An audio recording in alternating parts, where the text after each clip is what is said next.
Okay.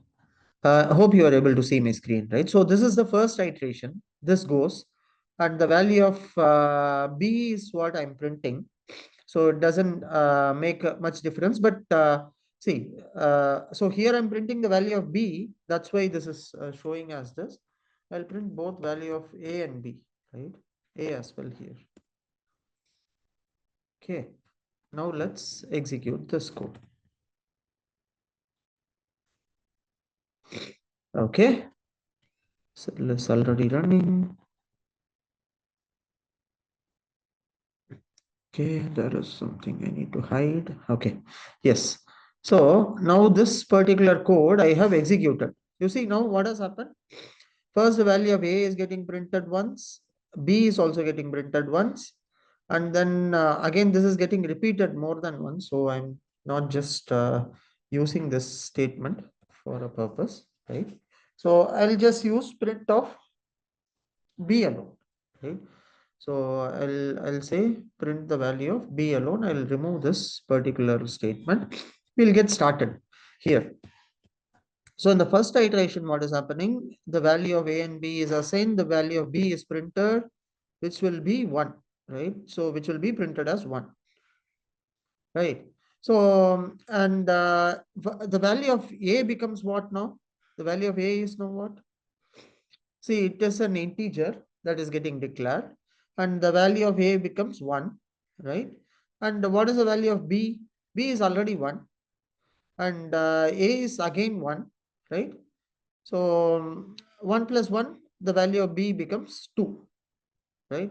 So here the value of B becomes 2, and here you see I'm printing B only. So that's why 2 is getting printed.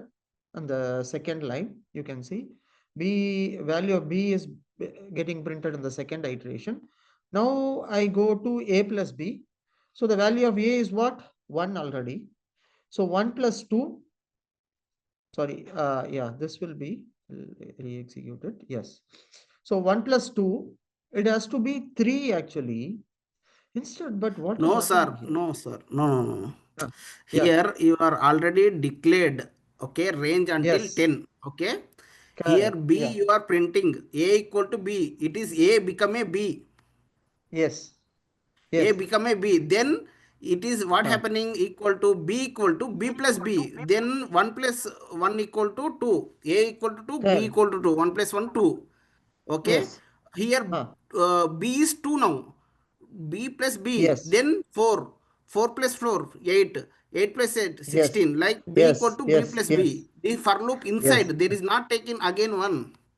Exactly. Exactly. That's right. That's what I was trying to tell you.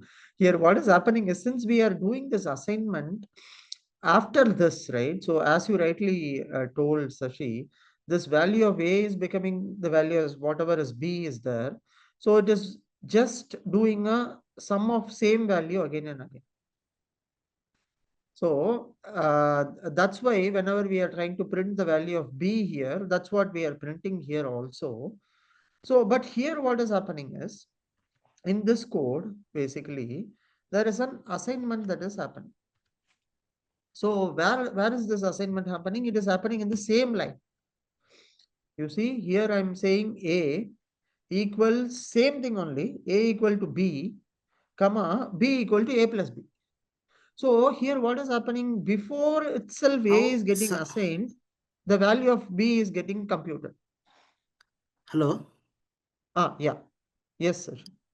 Here mentioned comma, I didn't understand, sir. The why it is Okay. B become B See, this is again. called as a single line statements also. In any programming language, we can either print it in one line itself, but we can print Okay. as a two lines also. But what happens in one line, I wanted to show you this difference here. Where the main idea behind taking up this example is to show you the difference between this is after this is coming. See here, I'm going to assign a value for you. See, assume like Raghav is there, Sashi is there. Okay. So I'm giving you two pens, Raghav. I'm giving you 3 pens, Sashi. So I'm saying the value of 2 plus 3 as 5 will be the total pens I'm having. which I'm also assigning here itself, then and there, right? But here what happens, before I'm just assigning, I'm just changing the value here. So that's why whenever value of b is getting assigned here, like 2, it becomes 2 plus 2, 4, it becomes 4 plus 4, 8 becomes 8 plus 8. In the next step, it automatically increments. But before here, before we are going to increment the value, we are already assigning it. So incrementation is not happening in the next step. So both the cases, first assignment happens and that's all. Here assignment happens and then increment happens. So that's why this is displaying as exponential and this is displaying as direct value. Is this clear, Sashi? That means it is like coming I think it's like old A and old B, like means previous A and previous B, like 1 plus 1 plus here is already printed B equal to 1, Yeah. then A plus Yes. B is equal to 2, then Yes. again it's become a repeating, right? It is 1 A Yeah. is 1, then Yes. B second B value is equal become a 2, 1 plus 2 is Correct. equal to, okay, 3. I Yeah. think so. Result is 3. Yes. Next, You see, that's rest what. That's 3. this is the Yeah, result. that 2 plus 3. They can we can old A Then plus old the B. new value Then of, yes, okay. exactly. The new value of A is 2. New value of B is Well, 3. B is 3. Now, It's become 5. yes, it's becoming 5. It become And 5. then 3 new plus value A of 5 8. 3, Yeah, yeah. Got 3 it, sir. and 5, it's becoming 8. So Yeah, yeah, that's got what it. is the Fibonacci series itself, right? So it has Okay. to take my last two values and then start doing this printing. Just keep this concept in mind because whenever we are going to try with programming, this is something that you all should know the difference. So what is the single line we have displayed versus this one, right? So just to make you understand that there is something like this, I specifically wanted to try this example. Okay.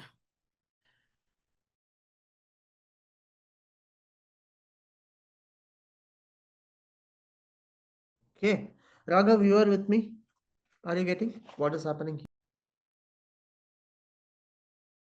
Yeah, so hello? Yes, yes, Raghav. Yeah. Yeah, Okay, fine. Let's move on to the next part.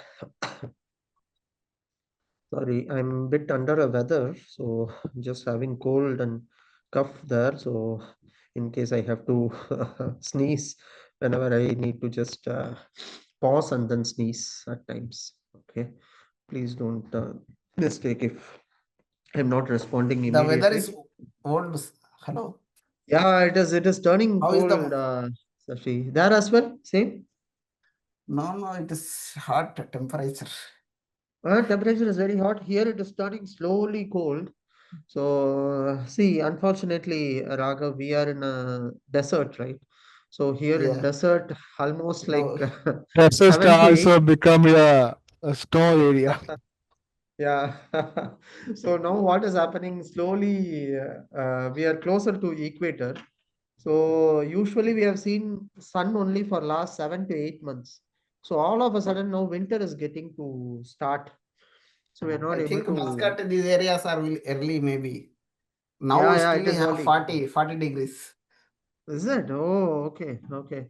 No, here I think today I don't know what the temperature was. Maybe it was hot only, but here actually it is slowly turning cold. Nights are becoming colder. Days are becoming Mhm. slightly better. Yeah. Okay. Fine. So let's move on. Now we did create this Fibonacci series, right? So now what we'll see is we'll see how to create functions out of this. So we were saying that yesterday.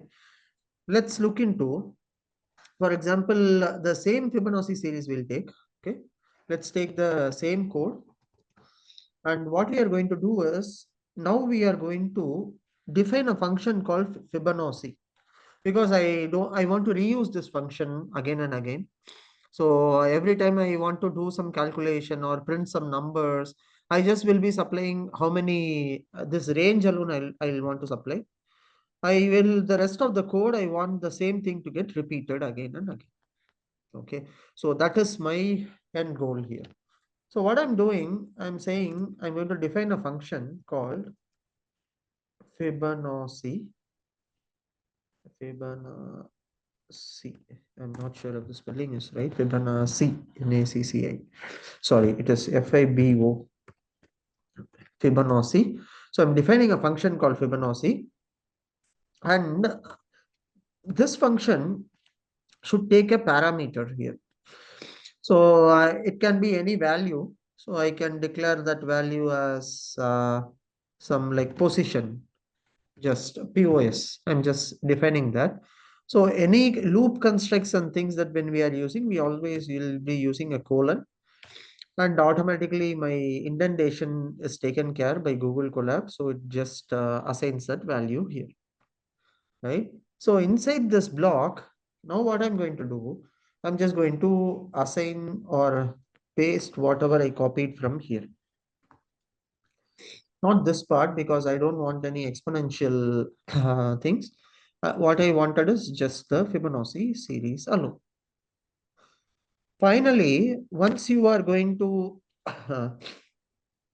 do this, I don't have to print anything here. So I'm going to remove this print, right? So what I'll do is I'll just say, is there a 4 spaces here? Let me check. Yeah, this is fine. So I'm just going to print this value, and I'm going to return. So I'm just going to return a particular value as B, right? So I just want to return this value B here. Why is this throwing an error? Let me try rerunning this. Okay, it is saying there is an error. Return is outside the function. You see what it is telling me? It is saying return is outside the function. Where is the function here? This is where the function is, right? So the return statement, whatever I have to declare. Okay, now let me see what happens. Does not match outer indentation. Okay, you see here. So I'm going to leave 4 spaces and then run it back again. I think still the error has not gone. Let me delete it and rewrite it once again. Okay, this is saying you have to write your return statement here. So I'm saying return B. Okay, now let's see. Again, it's outside the function. Okay, I'm sorry. See, this is the for loop, right? This is the function. So where is the function defined? It is defined in this line. So my return has to come exactly in this place, right? So return B. Now let's see what happens. Again, it's outside the function. Okay. Let me see why this is happening. So integer is here. Return by default is coming here too. Is this inside the function or outside the function? I think Okay, for the it function need to is, be spaces yeah. for Yeah, I and think return so. later. There is 4 spaces, I believe, but so let me try again. One, generally this helps me with spaces as well by default. So now let's see. Return B, return outside the function. Okay. There is something which has changed here. Let's see. Okay. Yeah. A equal to 1, B equal to 1. See, here the indents and spacing is something that you all need to be really careful about. Even one single space somewhere or the other, this will change the whole scenario. See what is happening. This for loop was also here, and this was also here, right? And now whatever is going to come inside, this needs to come inside this, and the return statement has to come here, right? So this was not able to understand it. You see here. So you should always follow the spacing, because I think I copied and pasted it from the previous code. There were some spaces and things that got copied as well. I think that's why there is an issue now where we were facing. Now the function is created. Okay. So please be careful with the spacing there. So this has to be the start of the function. So rest all should be inside the function only. So A, B, declaration, the for loop. So since there is a loop, then obviously there has to be 4 spaces. Then the declaration happens. Then you are coming out of the loop. So which means it is returning the value. So this has to come inside. Okay. But I'll anyway send this code with we can send in chat, I believe here. Let me try sending this code. Okay.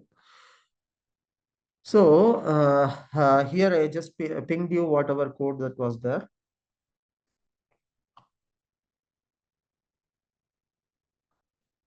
Okay, fine.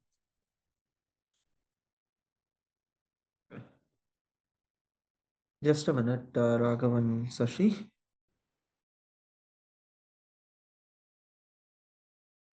No, sir, here.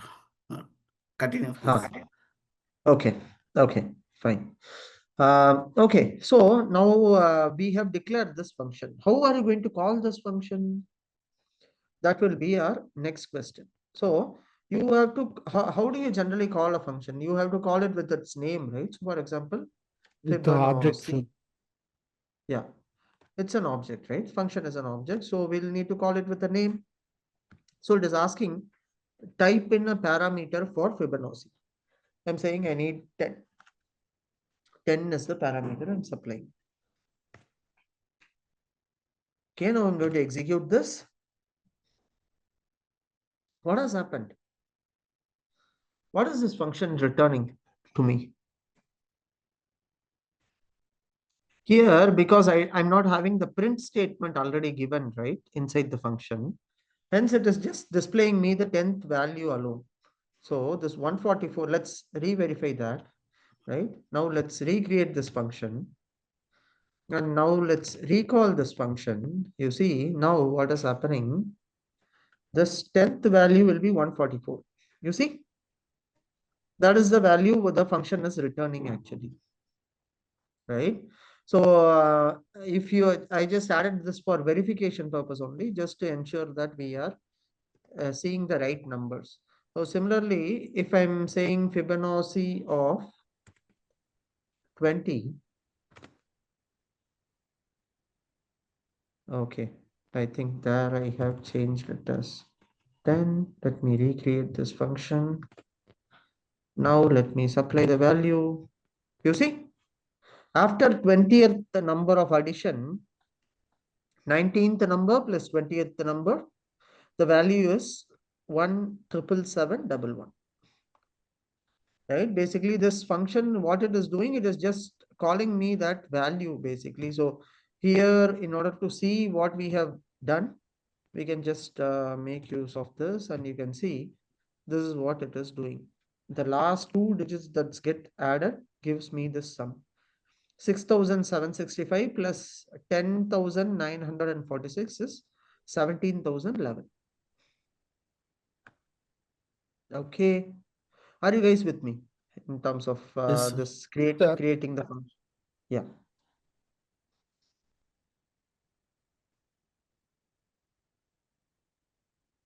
Okay, fine.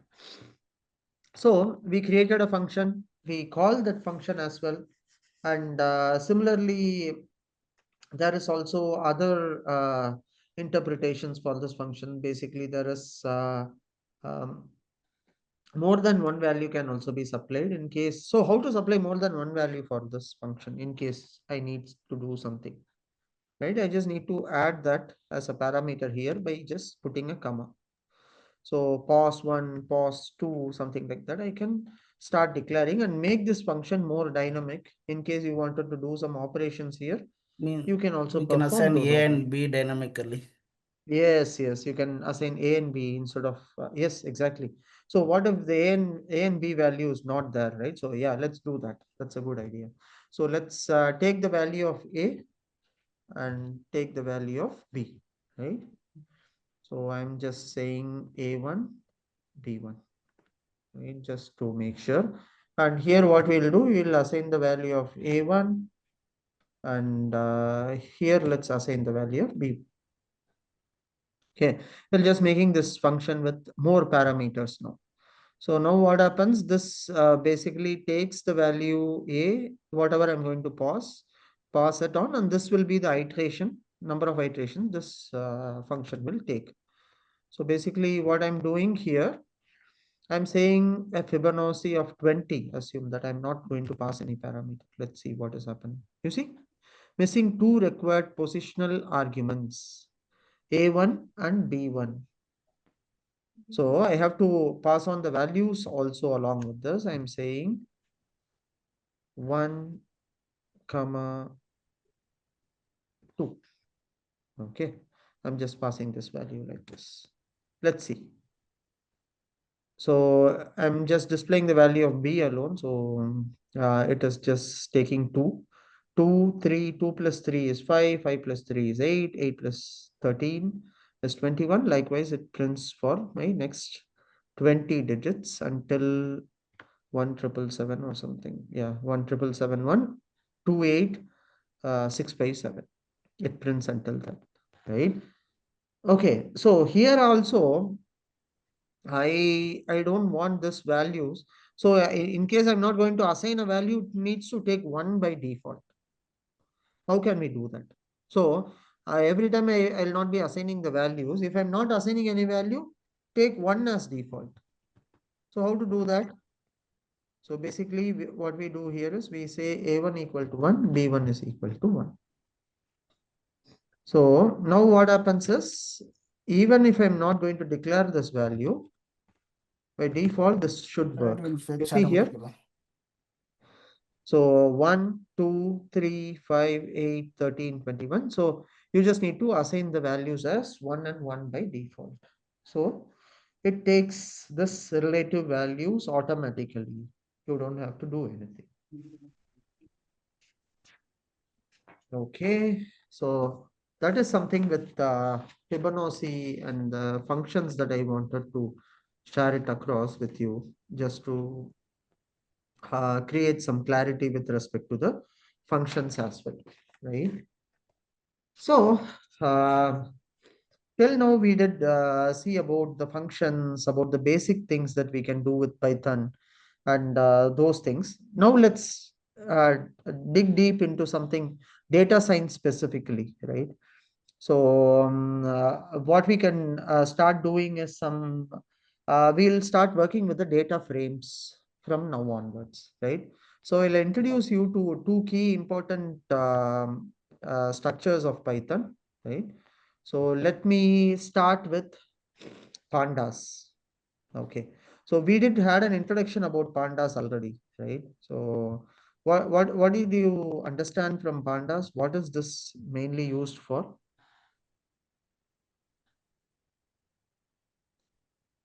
Raghav, Sashi? It's a graph user. No, not graph. That is a visualization objects are different. That's Matplotlib and the Seaborn. I think it's for data manipulation. Yes, exactly. This is mostly for data Mm. manipulation and analysis. Import the data. Yeah, exactly. Import as PD. Yes, yes, Import pandas exactly. as Manipulate and analyze PD. the data. Yeah. Yeah. So basically, what this does is, see, this pandas is a data structure by inside. So pandas has two different types of objects. One is series, and other one is a data frame. So we are going to see about both of them. What is series? What is data frame? We are going to see those things in detail. Okay. Um, so how do we declare any objects in Python? So basically, when working on with libraries, you have to import that library because everything is inbuilt in Python. You just need to call that library. So how do you call it? You just say import pandas as PD. Okay. What happens? This pandas is a library now. So this PD is going to be in the alias name for me for calling the pandas, right? So this particular pandas library has various functions in that, right? So there are various things that you can see inside pandas. So, but let's look into something like what this pandas is all about. So it has two kinds of data structures. One is like data frames and other is series. Okay. Series is something like single dimensional. This is unidimensional. Only one dimension will be available in a series. So you can basically look in like all these values like 88, 90. So what happens is it takes everything as an array by default. So array is what it starts with 0 and it last element is traverses from 0, 1, 2, 3, 4, 5, 6. And basically we can call all these elements, do some manipulations and make use of. But we are going to see how are we going to use this when we'll consume this particular pandas and NumPy in a proper data science project. We are going to start with that as well. So we are going to go one by one. So the descriptive statistics, the inferential, the modeling, the validation, testing, everything I plan to show through Python only directly, so that you guys are getting these concepts by just looking that into, because we covered enough of theory during the introduction. So we got an idea about what it is. Now it is time for practically jumping deep into what are each of these concepts all about. Right? Okay. So now what is happening? This X is a value that will basically store this series of values. You see here what is happening? Each and every value, it is getting stored as a type integer, and all these values are getting some assignment. You see here 0, 1, 2, 3, 4, 5, 6. Totally 7 elements I have entered. I'm entering this element inside the square brackets, and I keep on saving these elements at all, right? So here what I'm going to do is I'm just going to say I'll enter a string value, right? I just want to see like what is happening with this. You see here, earlier, did you see the difference? Become a Earlier, this object. was as int, and now it changed it to object, right? So unlike our usual programming languages that is there, I can also save something like hash values here, 001, something like that, which is not even a string considered to be. You see here, now this is, once it has changed this particular data type to object, I can save any kind of object into this. I can save space, I can save numbers, a combination of hexadecimals and a numeric. And let me save it as floating also, right? Let me give it a try. So I'm saying 3.4145 and just execute this. You see, that value is also getting saved. It doesn't differentiate between, so in a usual array, wherever in programming languages, when you have seen, it allows only one single data type to be stored, right? That will be the case of a usual array there, but not in the case of our pandas or this objects. It doesn't restrict you. So it just takes the value as you give it on the fly, and it converts the type accordingly. Isn't it more It's dynamic? any yeah, it will take any data type means Any value. So that's any why this NV is quite conversion. It will useful. adapt it. Yes, exactly. So that's why this is Mm, quite useful for web scraping and all. Whenever we have to yeah, store some values, you never know what is the value which is going to be coming from a website or a particular page. It can be numbers, it can be decimals, floating. I never know what the number is. But if I yeah. have to define this is the format, do you guys now understand what is happening in our traditional way of data structures, integers, the floats, the thing, it is reshaping. Python is reshaping those concepts itself. What do you feel about this, Raghav? Having worked in Java and now seeing these things there coming, dynamic allocations and these, what do you think about this? Is this useful or not? Or Java is still something better? Java is a different tax, Python also different. Everything is syntax also is different. Yeah, yeah, When it I is. try to It, understand the Python, it's a new language. yeah, yeah, Java and Python compared to how to execute the code, how to write the logic, I know, but syntax I don't know. I learned that day by day. yeah, yeah. No, that's true. That's true. It is a different language by itself. But you see, what I wanted to highlight here is, you see how the nature of this programming itself, it is more dynamic in nature, right? So it allows you to do various things just in a very simple statements, right? Like as I'm talking to you in plain English, this is there. So I'm saying series, I know series will be 1 to 10. Any serials or web series, anything, as you see, very similar, right? You can just start storing all these values across, right, from in the form of an array. So mostly that's one thing that I generally admire with Python is how simple they have created things there. No need to remember anything, right? I There can is no just get error started. if you enter Yeah. any other values in be- define a data Exactly. type. No error. No You- need to debug No, this. no, don't Why talk this is about it. coming. If it is Yeah, not yeah. No need to coming, think. it directly come in integer means there is no value, other value, there is only numbers. If it is object Yes. means maybe something is different, something have issue. There is Yeah. some other Yeah. data type we added here. Yes, especially in data science world, right? We cannot define what is going to be the source data that we'll be getting. So we are going to see that with some examples already. So it is mostly, it has to be, the language has to help me understand what I'm doing, and also put things across in a much more simpler fashion so that I don't have to just run behind things. For me, what is required is I need my job to be done. I think that's why this programming language is quite outstanding currently in the market, and most of them are really liking using Python for this reason. Okay, so as we saw about series, now let's see about a multi-dimensional object, right? So slowly I'm going to introduce you to a something called data frame. So this data frame is very similar to that of our rows and columns, right? Whatever we are having in our SQL or in any of the data structures that we generally store the Like a values. table. Yeah, like a table format, like in Excel Row and also it will columns. be. Yes, rows and columns.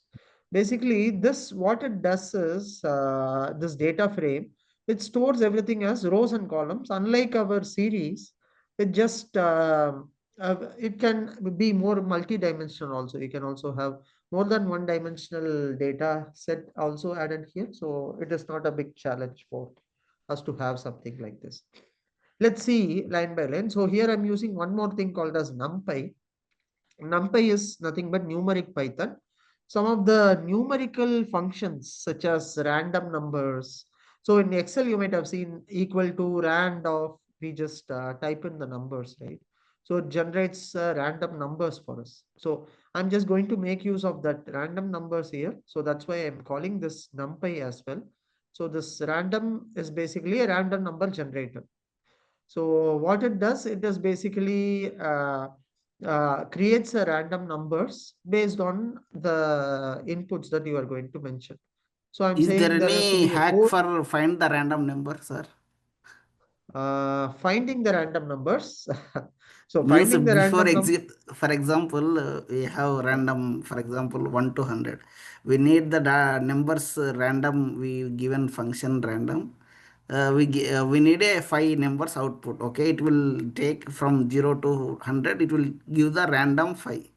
How random will be take and how we can hack it before, how it will be happen? Okay, yeah. No, that's a nice question actually. But here in Python, so just in Python side, if at all you wanted to find it out, like how to do this randomly, I don't think it is directly possible to decode. But that's a good point there. But whenever this random, how it generates is, maybe if we understand that, I think that will help you more. Just Because in the lottery system, Dubai lottery, and these are all, I think, the random numbers only it will be selected, right? yeah, Dubai If we lottery find is, out I that think. we will be millionaire, we don't need to work. Say you predict win lottery ticket number. Yes, that's what I'm So saying. that's why Maybe you're that can asking be. how to do that. Yeah, maybe I don't know. Like I haven't tried it yet, but maybe that's a good point to think about. So random number generation. But what happens is, I don't think they would have just so left it as it is, because they would have set a threshold or a frequency. 1 in 1 lakh people only should be getting that number, which means it is basically 1 divided by 1 lakh. So that is your probability. So after 1 lakh people purchases this particular product, okay, and after that is done, and assume that they would have, so for example, if the prize money they would have kept as 10 million, right? At least the sale should have been there for minimum. What my guess is, at least it has to, the 10x. sale should have happened at least 10 times more than that, or 10 or 1,000 Yes, times yes, more, right? yes, So sir. here the main idea behind these lotteries and these things is to create that kind of like, okay, oh my god, this guy got, and this guy won this lottery, so why not I try. So one guy was This, trying, it seems, for 7 or 8 years, right? Continuously he used to yeah, buy daily or weekly, he used to go and buy, and finally he got it, right? So it's all about the probability only. So here, whatever random numbers or things that these guys are generating, I think it is mostly based on probability only. But just let's I'm kidding, sir. understand It's how. not like not random Yeah. number to. Yeah, we can hack it to find out the way ticket. But in the row and column also, it's showing only float value. It's not a whole integer. So why, sir? Okay, yeah. So basically, here, see, when I'm, so let me execute this, okay, and we'll see this. So yes, that's a very good question, Raghav. So mostly the values, whatever uh, you are going to generate this particular value, right? So this random, first let's understand how this random works, right? So this random is nothing but it by default returns floating point numbers only.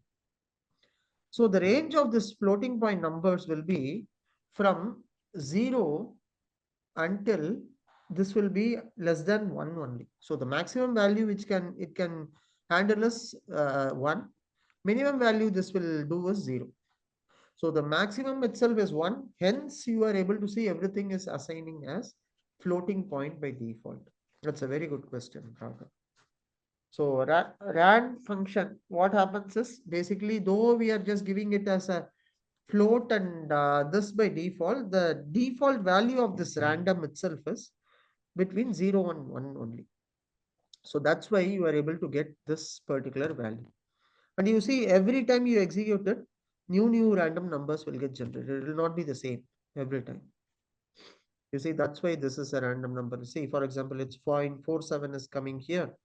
Next time you execute it becomes 97. And another time you execute it becomes 74. Likewise, each and every value randomly changes. Right? So it has to be, if at all we have to conduct a lottery in a very fair manner, this is how it has to be. You should never know what is the number that should be there coming out. It has to be a pure guess, but it has to happen after n number of iterations only. It cannot happen just like that. Sir, NP we imported, but where we use, sorry, sir. NP is the dot random 4 comma 3, what is the meaning? Yeah, yes. Let's come there because I have not introduced you to NumPy yet. So I was just having it. Just a minute. Okay. So this NumPy is basically a numeric Python. Okay. So where are we using this? This random function itself is inside NP only. So in order to use this, basically, you see here, I'm just saying pd.data frame, pandas data frame. Inside a pandas data frame, call this NumPy and assign a random value to this by calling this random function. So this random dot rand, basically what is, it's given a shape, an array, and it populates the value between this value and that value. So for example, it can be between 4 and 3, 5 and 7. Likewise, you can just start generating this across, right? So basically this NP is nothing but NumPy. So we'll be looking into NumPy next, actually. So just for this illustration purpose, I just showed you the NumPy, how it is to be done. But where this will be useful, this random numbers and these things, will be whenever we are going to generate synthetic data with us. So at that point of time, we'll be making use of this random numbers there. We imported the panda, so that dependency through showing the A to and the graph to also. Sorry, Raghav, your voice was not very clear. Can you please repeat that again? Yes, sir. We import the panda alias as a PD. That panda Yeah. imported through it's showing the icons like edit icon and the graph icon also, sir. Okay, no, I think these are the things which are coming by default in our this Google Colab by default. It is just showing generate code using this data frame, right? So something like that. Yeah. This one you are saying? The Yeah, tools yeah, have advantage, that's it. Yeah, that's as I told you, this is like a parallel programmer, right? So you can make use of this, right? So so generate some code with this data frame. Generally in companies will use Yeah. which tool, sir? So in general organizations, right? So generally, if we see, they don't restrict you. In my organization, we use Jupyter notebooks. We use Spider. Some of them use Jupyter Labs. Some of them are using this VS Code, right? So now what has happens in so many IDs are there. The companies are no more insisting on use this, but as a ideal standard that they will be doing is any small to medium scale companies generally are now using Google Colab, and they are purchasing licenses and starting to use that. And some large companies, they are having their own environment. So Python grid is set up. So and they generally go with Jupyter notebooks, right? So it is Jupyter notebook. depending upon what Generally, it will be security. Jupyter notebook, right? Yes, Why? generally it will Because be for example, means if we practice in the same tool, it will be yeah. helpful for us, right? It will any there is tools advantages also Right. there. See, the one Instead advantage of why we are using using this is, yeah, why we are using this tool is Google Colab is making sure that the data frames and the data sets that we need to access, everything is available here for that purpose only. But if you see the look and feel, the way you are going to work and things are going to be similar across tools. Maybe in Jupyter Notebook, sometimes this intelligence may not be there to that extent. So yes, yes. once you start practicing, in what I'll recommend is get started with one tool, but whatever tool the organization is using, then you can get adapted to that or just get started with. So it should not be a big change for you because I have been using Jupyter Notebook, Spider, and this Google Colab. I and mostly Kaggle for other things. So almost if you see the look and feel, how we are going to do things, everything will be very similar across. Why? Okay. Because just wanted to know. That's it. Yeah. No, that's a very good question, Sashi. because in organization specifically they'll be asking where have you used, what things are, but it also depends on how the packages are to be installed, right? So in Jupyter Notebooks you might have to do it through Anaconda. So in Anaconda prompt you might have to do a pip install and then install all the packages that you need and then Yes, import yes, those packages. But yes. here you don't have to import install any packages, it comes by default. That's since Mm. our main agenda here is to learn data science there, I didn't want to give you that overhead of thinking on what to install, how to install, and spend more time on those parts. But definitely we can see any specific tool also at the end of this program, like Jupyter Yeah. Why? Notebook, how Because this interfaces. Yeah. we have some experience, right? They will expect all means they will expect that some tools Yes. point of view also how you Now, from install interview this are perspective, if someone is yeah, asking you which tools you have used, give it as Jupyter Notebooks itself, right? yeah, okay. You don't have to say it as Google Colab, but just mention it as Jupyter Notebook. Yeah, it is It is just Google from, Colab. Some is I think it is run in cloud, right? I think little slow yes, compared to Jupyter yes, Notebook. exactly, exactly. Everything runs in cloud. You don't have to do any setup. It doesn't require any Yeah, physical memory right. constraints. That's why we are going Mm. ahead with this. Right. Because some students will have laptop with certain configuration. But once you start running deep learning and other complex things, right? The existing environment may not be suitable. So you might need to upgrade your laptop to like at least SSDs or something similar to Mac, right? You might have to invest more on that because we didn't want to suggest that, keeping that in mind, because we never know. Yeah. Here, students are to learn and do things, right? So, not to invest on costly things. So, they can invest on costly things once they get a job and they get started with data science and start earning more, right? So, they can do that next. It is not going to stop them from.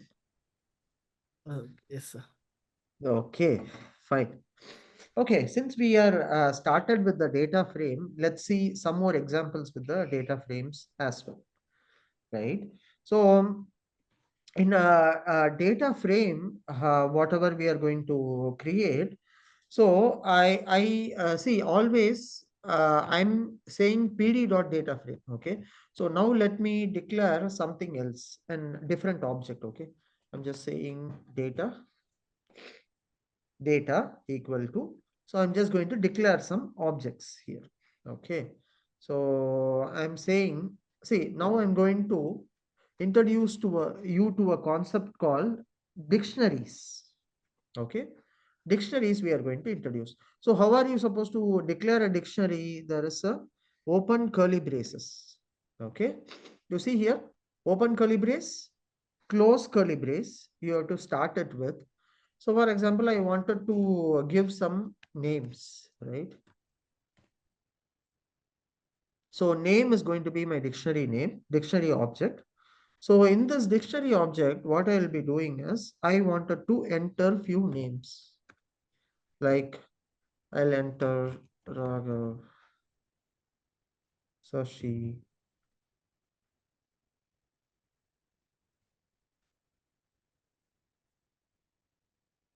these three names I'll enter. Okay. So see now what is happening here. So I have declared these three values. Okay. The names are going to be this, right?